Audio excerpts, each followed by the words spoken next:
Government officials in the east of the Democratic Republic of Congo say that the army has now forced rebel groups out of most of the city of Goma.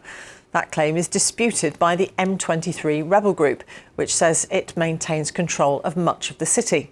The US, the UK, France have accused neighbouring Rwanda of backing the M23 rebels, something that Rwanda denies. I asked the BBC's Africa correspondent Barbara Plett-Usher how clear the picture is coming out of Goma.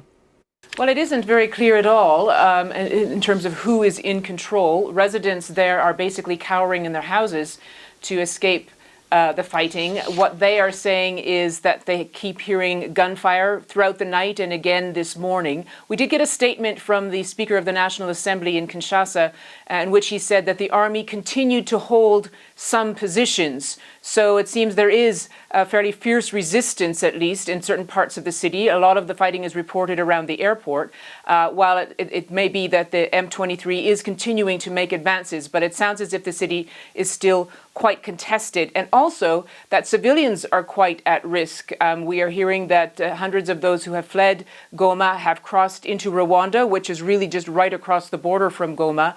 And one woman with whom the BBC spoke there said that there had been bombs falling near her, and one of them had hit a close-by house. Her neighbor and some of their children had been killed, and so then she decided to leave. And we've also heard that hospitals are overwhelmed. A UN official had said that one of them was hit by artillery fire, a maternity hospital, and some newborn babies as well as pregnant mothers were killed. So civilians are at great risk, and there is growing international efforts to try to at least get a temporary ceasefire and to resume peace talks. Barbara, just to let you know what we're hearing from the AFP news agency, they're saying that 4 more South African soldiers have been killed in these clashes. They're quoting the DRC Defence Force there. You say international efforts are being made, but how concerned are neighbouring countries that this will have a regional impact?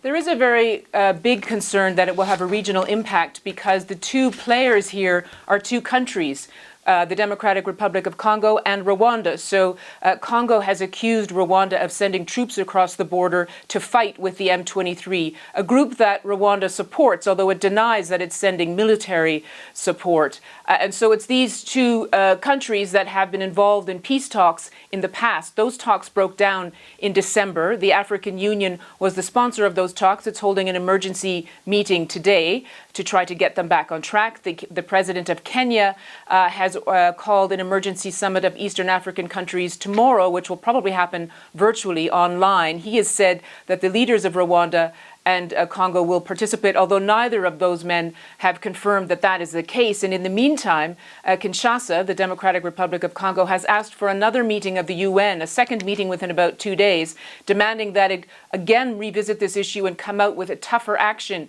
against Rwanda. So that is the climate at the moment. The chances of getting some kind of cessation of violence is not at all clear that this can happen in the next couple of days. And as the UN Secretary General has warned, this conflict, given the dynamics of it, does have the risk of spiraling into a wider war.